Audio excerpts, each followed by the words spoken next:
because I need a geography check. Is Arizona an island? It's time for Verbal Tap, the show that proves fighting way easier from outside the cage. If I guess you're going to need a treasure map to get to this island. I'm your host, Kevin. With me, of course, Raph Esparza. Raph, Arizona, correct me if I'm wrong, not an island.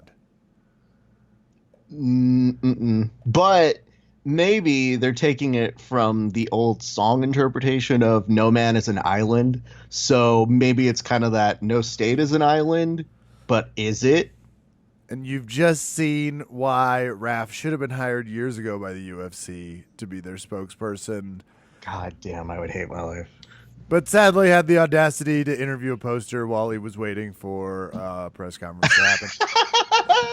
Man, it's one of the best never told verbal tap lore stories of all time. There is a 30 for 30 being built about it for people. So you and I should just do that one of these days when we have spare time. Be like, walk people through exactly what happened. Man, I think back to those times, Kev. I actually was looking. I was telling Kevin before we were signing on, I'm like cleaning house. Today's a day off, so I'm trying to do some housework and some chores. And I was finding all of these tickets. Like, we're talking pre-verbal tap. Raph is just a fan kind of deal, where I had a ticket where I went to go see Brock Lesnar lose to Cain Velasquez. I had my ticket still from when I saw Randy Couture win the title back in Ohio. Which, by the way, they didn't need to see a ticket when you went to Ohio. They just, brought you in on good faith. They're like, do you have a ticket for this? And I go, yeah. And they go, okay, well, come on in. Okay, cool. Fun. All right, good to know. Ohio's a real peaks and valleys place. Just when you think you want to count them out, it's like the honor system. They were like, you fine young man, look like a UFC fan. Absolutely. You, sir, are the demo. Come on in. Well, Kev, we should also maybe bring up the fact that you're wrestling with a real decision on a website. And I feel that maybe we should ask the people if you should do something with it. Would they be interested in it? Okay, so before I tell you Arizona is where the UFC's eyeing the May 30th card, which was the teaser on the intro about, is it an island? Because he said Fight Island, and now I'm kind of, it's like when someone says fried chicken. It's like, well, I wasn't thinking about it, but now it's all I can think about. It's like someone shrimp tacos. It's like, damn it. I just figured it out. How did he spell Fight Island? Is he spelling it with a Y? Because if that's how they spelled the Fire Festival, shit, maybe that's on us for not getting that clue. At least they rented an island the first time. Those guys get points. Show us property before. So Arizona, and this is a question to the fans. I found out, I'd say minutes before this. I thought I had lost the rights to this domain years ago. I still own sorryboutlastnight.com. And I'll tell you why. Because I think it would be a fun website. It's a little text from last night meets Reddit, where you can post public apologies anonymously to other parties. Like relationship, neighbor, friend, family member, those types of categories. And it just goes up. And people can go find apologies, leave apologies, get apologies. A little closure. Sorry about last night.com. You do realize by the end of this, we got to put a form, like a Google form for somebody to fill out, because Kev, I think it's a great idea. Now, granted, neither you nor I really have the time to really be doing something like this. But we're also pretty vain. So if somebody were to appeal to our greater sense of entertainment, I'm pretty sure you or I would go, I guess I can take 30 minutes. Yeah. Because think about the material you'd get. It would be substantive. And to me, that's how podcasts spin off. That's how shows become shows. Tonight, Raph and I review your relationship apologies. Tune in next week. It's going to get familial. There's tons that can be done. More to come, but chime in with a 5-star review on iTunes, any of our social media platforms where you can be a voice. You can tell I'm at home. Watching Price is Right, and I've got that voice really stuck in my head. I've got Robin right there. Well, Kev, you bring up a good point, which is yes, Dana's a little pissy right now. My dad texted me and said, "Hey, son, Dana's gonna appear on Hannity," and I was like, "Nope and nope, nope, not watching either of those things. I'll get a transcript if I need to." I was gonna say the clips will be out there for what we need to see. If anything, it's kind of like when someone does stand up and they hit all the clubs. So yeah, I've already seen Dana's 5 minutes. I have a good feeling of what it's going to sound like, and even more amplified by going on one Sean Hannity talking about how all these dummies are trying to make him look bad. And Dana was already crying over the weekend that NASCAR is making a big to-do about being the first major sport to come back. I actually heard that. Ouch.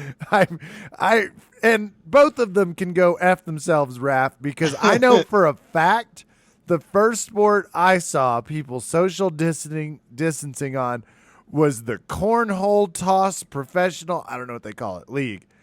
It was a 2v2 matchup. They were doing a whole tournament. Cornhole beat everyone to the prize. Well, the good people from South Korean baseball also want to knock at this, Kev. Their apology is in the mail, I'm sure, from Dana. So this was Dana's whole bitching point over the weekend, and I don't know about you guys, but it's really hard to feel sympathy for somebody when they want to be credited in this way. You would assume that just doing it would be the thing, but you know, for Dana rushing to get out there and figuring out the rules as they go has been interesting. Kevin is right, though. Are we going to see Fight Island? Because if they didn't go to Florida, you would assume, all right, is Fight Island ready? No, still more infrastructure. Are we even going to see it in this era or time? Like, will we have beaten coronavirus already and then Fight Island is all set to go? Who knows, Kevin? But yes, the backup is Arizona. And okay, sure. You know, let them have it, Kev. There was a House Hunters show. It was called like Island Hunters. I think it was actually the exact name. And I was always surprised about how affordable an island is for a weekend. And I don't have Dana White money, so he can definitely afford an island for a weekend. The legality there has got to be staggering. This is where ESPN really is bad timing. Because without ESPN, if this was still just the UFC, whoo-hoo, what the Wild West it would be. That would be fantastic. But yeah, Arizona. So bring your own meth. You can camp out like Burning Man. Here's the bad news, though, Kev. Fighting Man. Fighting Man is good. Ooh. Little gladiator, much more attainable. No one gives a shit about the desert. Makes just as much money as you would at Burning Man. Kev, there's something interesting that maybe you're bringing up, and I don't know if it's by proxy I'm associating this, but follow me here. First of all, a little rude that they didn't do the Last Dance episodes for a certain other team that Michael Jordan paid a little time with. I don't know. Would be nice to see what episodes 11 and 12 would look like with a different jersey. But that's fine. If you want to go and close it up, it's fine. You are already hitting on, and I would use 10 more episodes. I don't know how much more footage there is, but keep airing it. Just show us whatever you cut now. Because now, Kev, without The Last Dance, which got huge ratings, 6 million, not shabby at all. What has ESPN got? So when you talk about the ESPN schedule maybe being a little light and then these UFC cards starting to appear more and more as normal to people, which still doesn't feel that way. Then today we hear that Newsom says that we could be looking at people coming to play sports here in California in as soon as 3 weeks, which, okay. You know, there's a lot to be said here, Kev. It's entirely possible we may see a lot of UFC events coming up more and more. I just know that Kelly looked at me after the third UFC in 8 days and goes, "God damn it, another one?" And I said, "It's all we got. Just don't take this away from us. We're trying to get by, and it's weird. It's complicated. We like it, but we don't. But also, I mean, Last Dance isn't coming out till tomorrow, so I'm gonna go watch this and cheers with some folks, I guess. But I'll tell you this, Kev. Let's talk a little bit about Dana's response, because the whole petty thing aside, sure, you want the credit, you do all the hard work. Yes, a lot of people love you, and they're basically nut sucking because they miss sports. So that's why a lot of people are doing you got to give it to Dana White. Well, you know who doesn't have to give it to Dana White? The New York Times. Kev, are you aware what the New York Times is saying about Dana White? No, it can't be good. I don't know. Well, they're just kind of critiquing the UFC. And in response to a question about the New York Times, kind of detailing all of the practices of the UFC during the pandemic, which essentially, and many different places are saying this as well, Kev, which is, hey, you're not even following all of your protocols properly. Here are the numbers of times that you didn't follow your own protocols. Do you know what Dana White's response to that at the presser on, I believe it was Saturday was? Thank you for the criticism. That's a good note. I'm going to take it back with my team and earnestly consider how we can grow. Fuck that guy. So. Fake news. I thought you just scream at it. Yeah, and Dana this is where Vince McMahon understands press way better than Dana does. Because Vince would sort of dance with them before they'd spar with him, and Dana only knows one response. Vince has learned over the years, just chill behind the scenes and do whatever the fuck you want to do anyway. Ever since the Costies. And bless him, because the WWE is not doing all that much different than the UFC in terms of, are they supposed to be doing this? Whatever, it's on. That's what they're hoping a lot of us are doing. But yes, there are some people who, I guess, are raising the questions. And it does beg the question of, why can't you take any fucking criticism? Like, why can you not? It's more than just, you dummies don't see that I'm trying to provide for you guys. Okay, cool. And he goes, the system it worked. That's the thing. It worked. Meaning it found the one person. Actually, it was 3. But it found the one person that could have been affected by it. So that's what he's trying to take credit for, is that did work. Meanwhile, though, in our sport elsewhere, Kev, I'm sure you're probably going to bring this up because you say you have some headlines, and we'll do some fight coverage as well. But we may remember a certain amount of time ago that one Khabib was saying it's coronavirus time, which I hate as branding. Like, he doesn't have to just call it what it is. It's not corona time. No one's asking for that hashtag. Okay. You can take 5 seconds for it. However, Khabib's dad came down with COVID.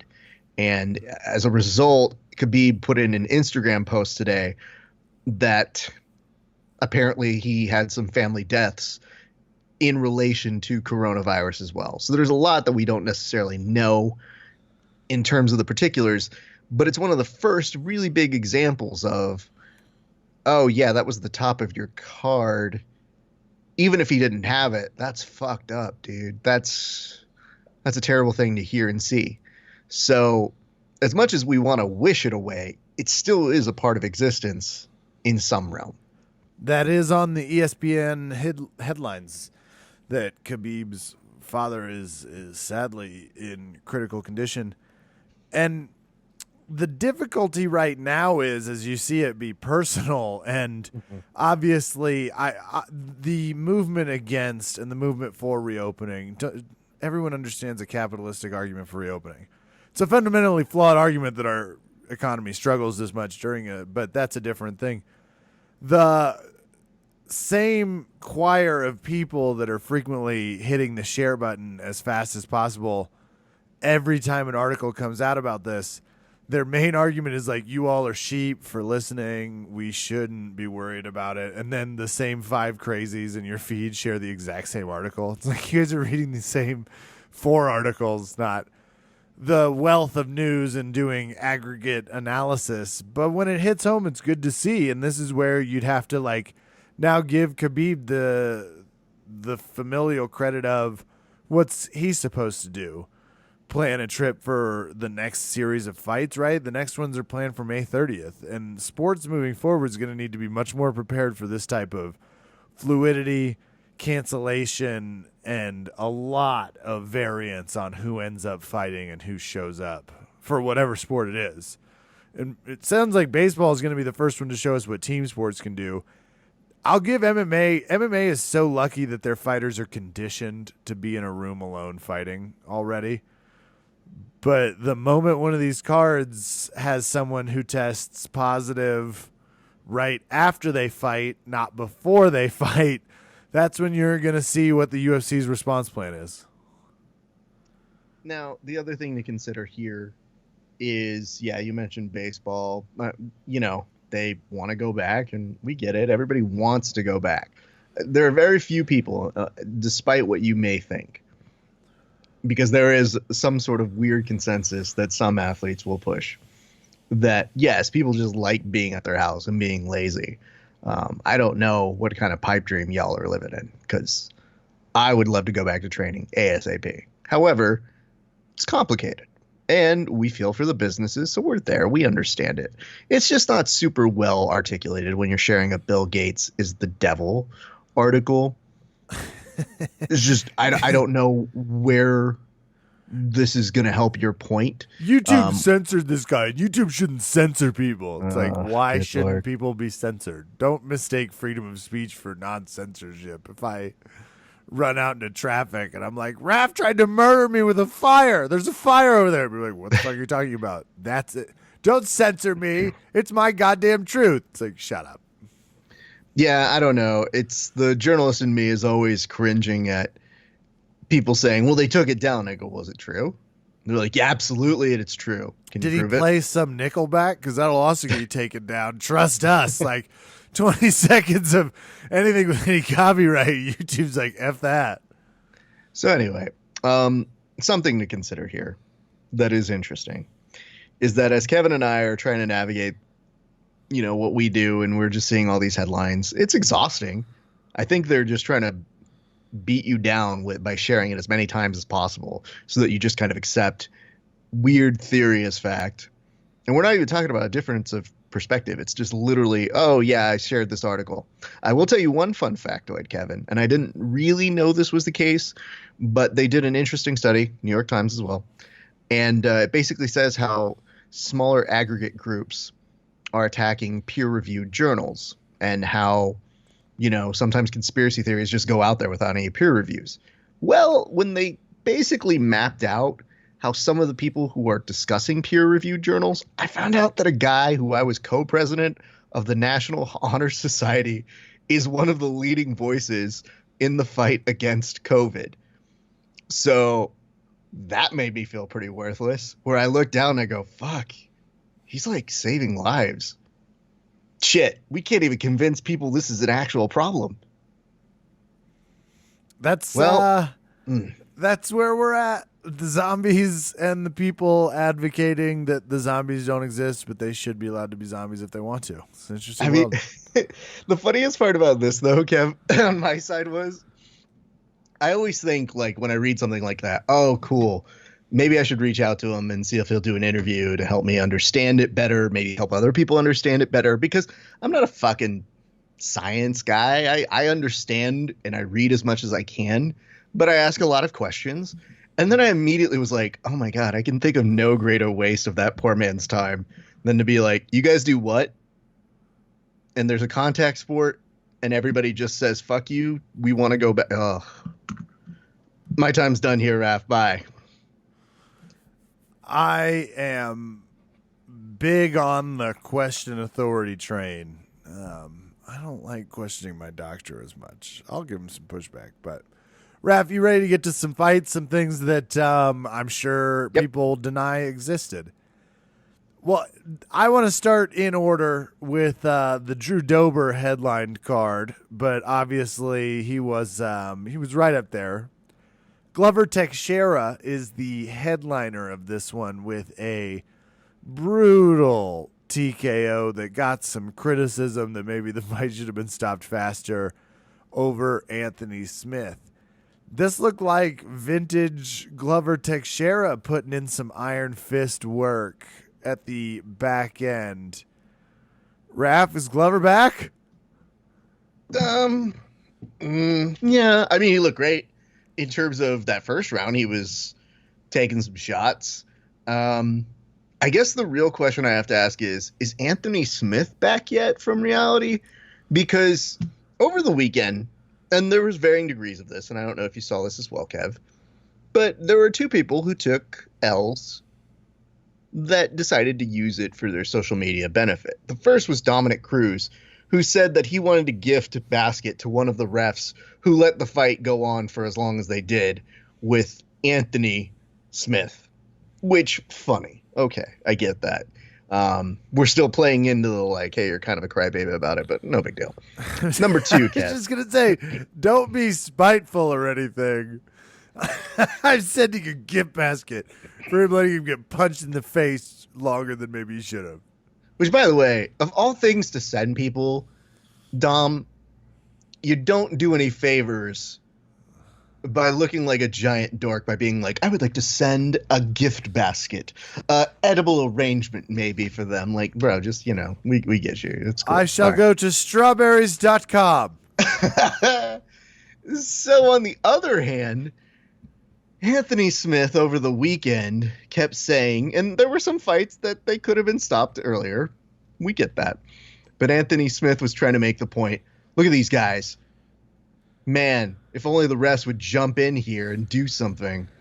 To the point where people were saying like, hey, bro, it was good that eventually they did stop it, but you were taking damage, man, and we're just looking out for your best health. And his thing is, I want to go out on my shield, which, by the way, I don't know when we can retire that as a phrase. Wait, does that mean dead? Because those aren't the rules. We don't fight to the death here.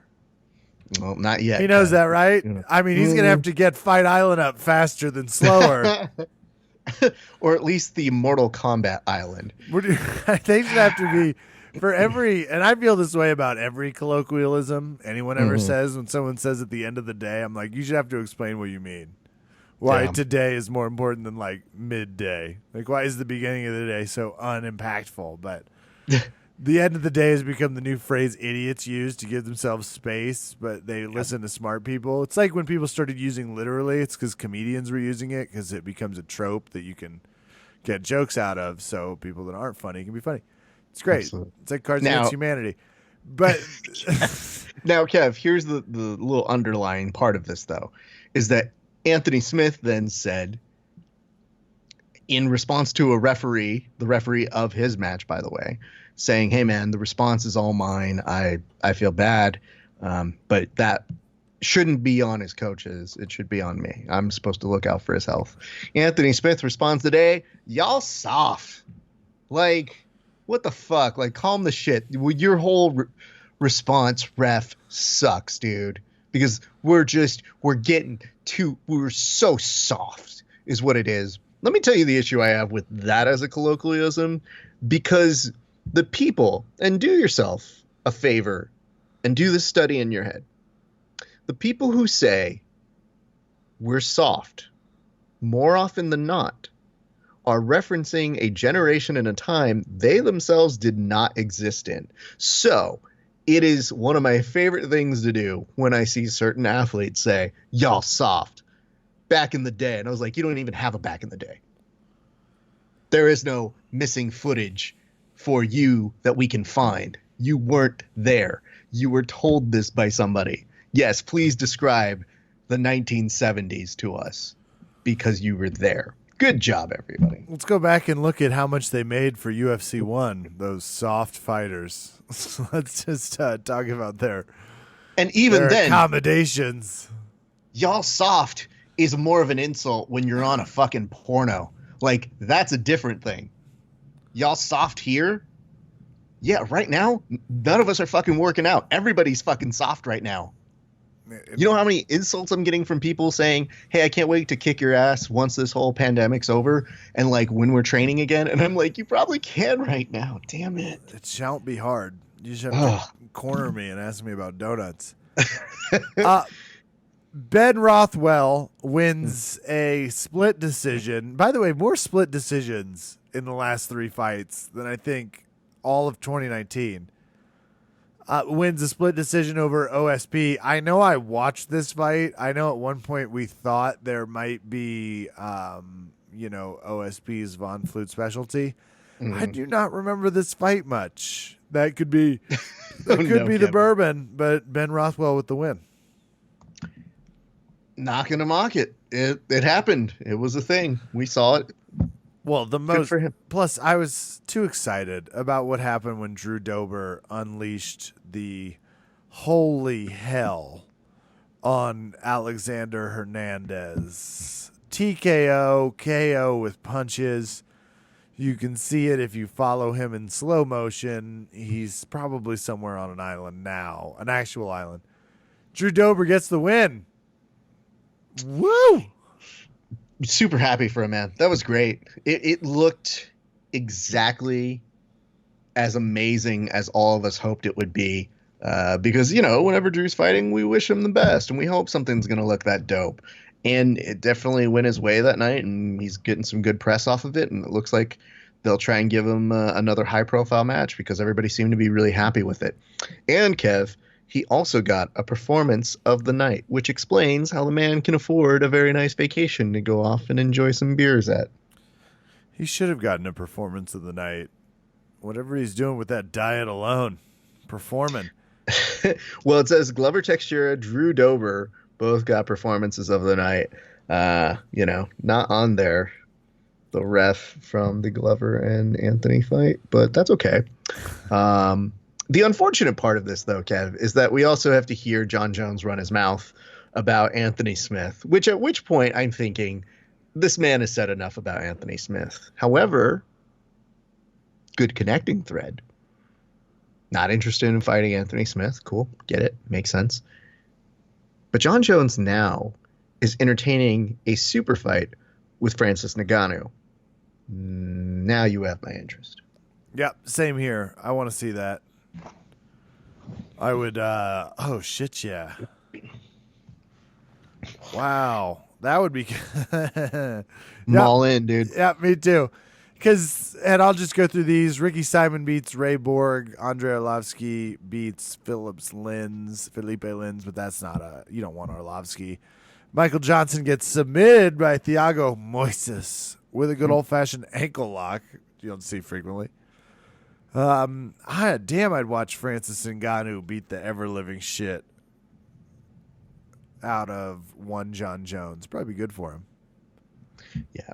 And the nice part about it is, let's say that John Jones ends up doing it and they make it a reality.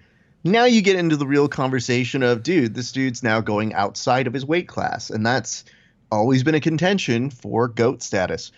And, Kev, maybe you can tell me if you saw this part in Last Dance.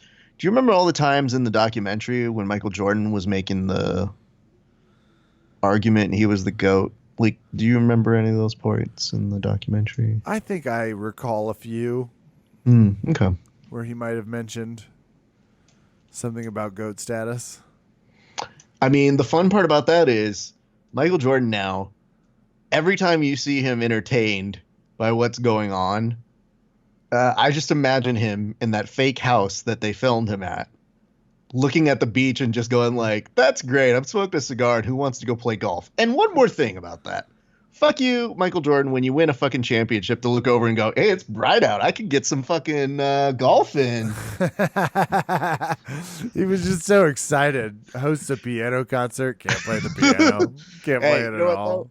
I will tell you this. The way he played the piano, the fact that he had about 35, 40 people around that piano let you know that man could have basically said, fuck it, here's Wonderwall. And everybody would have been like, oh my God, you are the best, Michael Jordan. That was great, Wonderwall. Thanks, dude. Wonderwall. It's probably him just being like, hey, do you guys want me to play the Space Jam soundtrack now? Because I can do that. Anyway, yeah, good night of fights on the Wednesday. But then we go to the Saturday, Kev, right? Saturday, in my heart, can't believe Overeem won. Alistair Overeem gets knocked the shit out of in round one. I thought the fight was over. I kind of Most people did, yeah. I thought it should have been called. I mean, I guess I fully understand it's the Reem, so you got to let him absorb as much head trauma as possible on his way to victory. But Walt Harris got a little tired trying to kill Alistair. Overeem gets his. I mean, the takedown in round one was not defendable. Walt Harris was not clearly focused in grappling class during this camp. Maybe he didn't have time. Maybe it wasn't there, but he thought it was going to be just a fight. Overeem took the fight mostly to the ground to exhaust him and ended up winning it on the ground by punching the shit out of him while he had his back. Yeah, it was unfortunate to watch. Afterwards, famously, Reem was very, very nice to Walt Harris. And I think that was the biggest takeaway, because I don't know that on paper any of us were really rooting for Reem, because the narrative, and I think Ben Folks put this very nicely, where he's like, I don't know how I'm supposed to feel about this promotional package using the daughter as fuel for the fighting thing, because it's just, I don't. And then, how are we supposed to feel about Overeem? By proxy, is he a villain? I don't understand. So it was a nice touch at the end when he was very, very complimentary of him. Some people were going out of their way to say, oh man, you could tell he didn't want to do it and he was being nice. And true, although a little bit later when they go, hey, Alistair, did you feel any sympathy? Were you feeling bad when you were doing that? He's like, no, it's business. I was like, oh, well, okay. But it's what you did after that's important. See? Good. We can all agree on that part. But the whole fighting as like a be nice to that person thing is hard to do when the other person is trying to murder you for a little bit. So, yeah, a good fight for him. And Walt Harris, obviously a good tale for him where he gets to say he's going to come back and he'll do it. I imagine, Kev, if you are leading us somewhere on that one, you are probably highly correct in suspecting his grappling team will probably work a little bit for that. But man, for that first round, it was pretty exciting to watch a series of reversal of fortunes in that one. Okay. I need to know which other fights are worth checking out. I saw our man, the Immortal, lost, which is ridiculous, though it's a hard game. So I suppose. Talk about switches of momentum, Kev. You should watch that one, but it's 5 minutes and 18 seconds of oh wow, you guys are more than welcome to take that soundbite and make a SoundCloud mixtape off of it, because it really did feel like that watching it. I'm quite sure I can remember that exactly. I'll tell you this: if you didn't like judges before this event, you didn't walk away with a better opinion of them, because there was some weird judging criteria that was put throughout the evening. There were some folks who were mad at the Dan Ige and Edson Barboza fight. Angela Hill was saying that she got robbed by Claudia. She has a decent enough argument. And then Song Yadong put up a really nice and good fight. Well, he put up a good fight, and it was back and forth, and I definitely understand and appreciate it. However, Marlon Vera, a.k.a. Cheetah, might have, when he said he lost to a guy, he might have referred to him as a Chinaman. And, I mean, it is not the preferred nomenclature, dude. Well, geographically, okay, sure. But you know what's great about when people do something like that is seeing the amount of people who will come to your wall of defense as to being like, I mean, look, dude, yeah, he's from China, dude. Okay. He's just pointing out he's a China man. And I was like, it just still sounds so dumb. No matter how well you fucking defend it, it's just weird. So that one never makes you feel good. Jotko picks up against Eric Anders. Deserved. He was, Eric Anders was doing a great job of pushing Jotko up against the cage. Not the most exciting of things. Jotko was really good on finding his strikes and using his reach to go ahead and make the fights a little bit more complicated for one Eric Anders. But I could appreciate Eric Anders trying to have a strategy. Miguel Beza, again, Kev, just watch that fight when you get a chance. It's a fucking lot. Kevin Holland, very, very nicely done in there. And then we should bring these two up. Rodrigo Nascimento, really cool start, rear naked choke to begin the night. But then, Kev, riddle me this. When's the last time you remember an armbar finish? It's been a while. I think Rousey left the UFC 5 years ago. Okay. I mean, we see them, but they're infrequent, and because there's so much more emphasis on grappling more and more, and people are savvy, and a lot of these guys will grit through it and do it. What if I were to tell you, Kev, this was an armbar from guard? Ooh, hot. Mm-hmm. Even longer. Mm-hmm. So I was doing that thing because I watched the prelim solo and I was taking questions throughout. And I think there might be a clip of me going, yeah, she's really telegraphing that she wants to get this armbar from guard, which is not a highly, and she did it. Okay.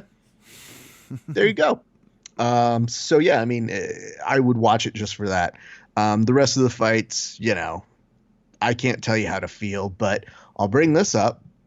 Maybe, just maybe, when there is a pandemic, maybe we're not getting the best judges because of the pandemic. The pool is not. It's the same judges. Anyway, that was as best I could do. I will thank everybody who came on to both of those fight companions because had a lot of fun, man. And I want to thank everybody for tuning in because throughout the very beginning part of the evening, I was doing it on Saturday just solo, but it's kind of weird if you're doing it solo, but we had so many people throwing questions throughout the duration of it that I was having a blast.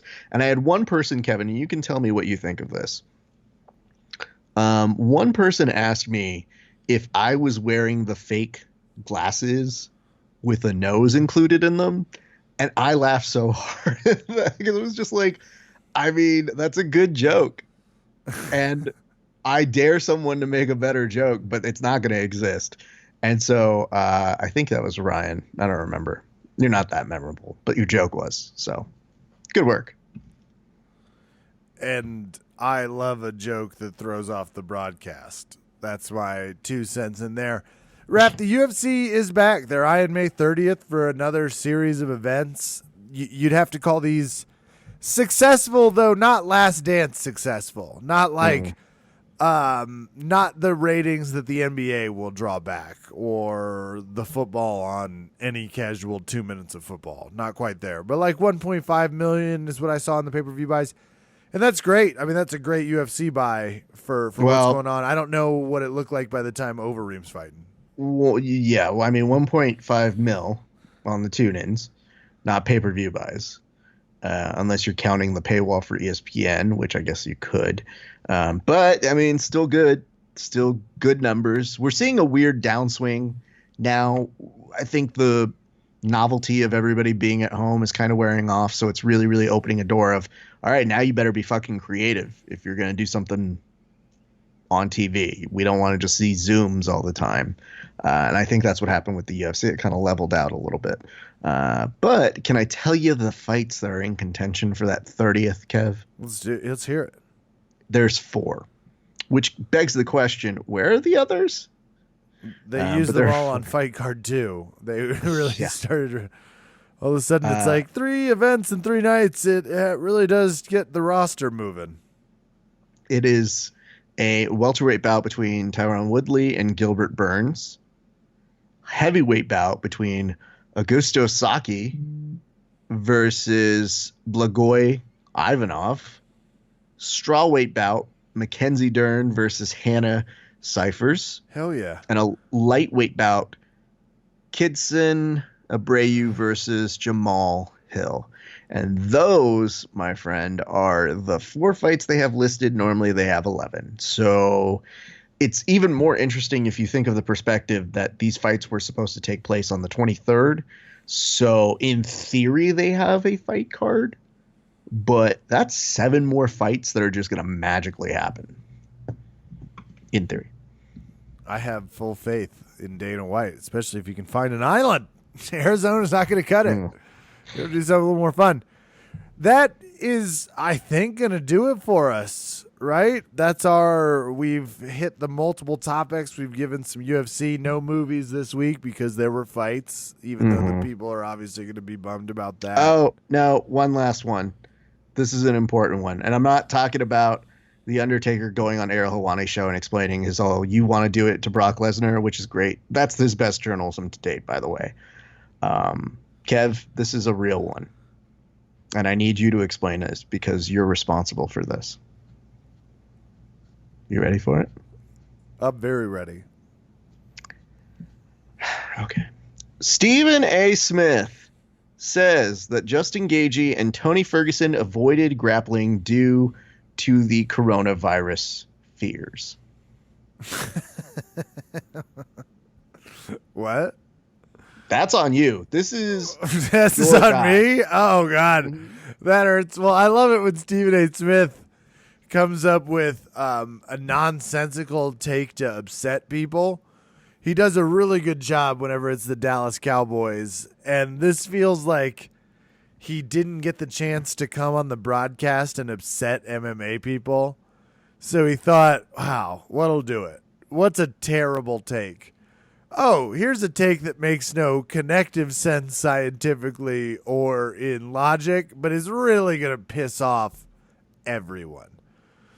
I think that goes out the window when you exchange blood, sweat, and are face to face. How far away does he think they throw punches from? Just out of curiosity. That is from not a safe distance, Kevin. This was not a 6 foot by 6 foot situation. At one point, Justin Gaethje hit Ferguson so hard you could see inside him. That type of thing is not. I don't know. I actually feel like your chances are probably a little less of getting it if you get to the grapple match. But this is the dumbest argument we've ever had. They avoided grappling. Well, does he know? I assume he does not. That Justin Gaethje is a world-class wrestler, and the Fergs is not a purple belt. He's a 10th planeter, isn't he? He's the 10th planet black belt, yeah. Oh, shut up then. They didn't avoid grappling. For the same reason, I guess Conor McGregor and Nate Diaz really avoided it in round 2 as well because of the COVID. Shut up. It's so dumb. That's amazing, though. I love it. I cannot express how many times there was one person who commented in our post that said, well, he gets ratings, so they're not going to do shit. And yes, that is correct. That's also why sometimes we're flabbergasted by the audacity of the man to come in and do that. So I don't know what we can do to push back anymore. I love sharing the meme of him terribly boxing. That's fine. It's just your brain does this thing where it explodes on the inside, and then you try to understand the humor value of it, and then you say, no, I know he's just trying to raise some sort of weird dumb person point that's just, and then your brain just stops. Like, it just goes, no, I'm not going to entertain this anymore. I'm just going to share it and then let everybody feel what they need to feel about it. But yes, Kev, I do blame him because primarily when he talks NBA, I feel like people are a lot more entertained than when he force justifies trying to understand what the fuck anybody does in any combat sport. People ride roller coasters because skydiving just really makes them feel stupid with the gravity. It's like, wait, what? Mm-hmm. Mm-hmm. I think I could do well on his show. Max Kellerman just does the yelling, but I would have a really good time laughing profusely through some. Do you understand my one thing with Max Kellerman? I feel like Max and I would be just fine. But do you understand that if I were ever brought on his show and I would be somebody who people would not know compared to him, I understand that. But do you understand what I would be trying to do to him the entire time I'm guesting on his show? I do not. Bro, I need you to rap. Like, your rap career is so hot fire. Rap for me right now. And I'm pretty sure that would go a certain way, but it's all I can think about whenever I see Max Kellerman. I don't see Max Kellerman, the boxing analyst, every time I see him on TV. I see him as Max Kellerman, the guy who has to be a boxing commentator because he didn't hit LL Cool J levels of rap career status. And I never stop laughing at it. I didn't know he was a rapist. Oh before. my God, I'm going to send you all the videos. Well, actually, it's just really one. But I will send you a video off air and you will understand how, while I do like him and I'm entertained by him on occasion, when I see him, I can't stop thinking about that rap video. Yeah, can't wait. Now we're done. That's it. We're going to end on me sending this video to you. Verbal Tap fans, that'll do it. I'm Kevin. Thanks for listening. Good night and good fight.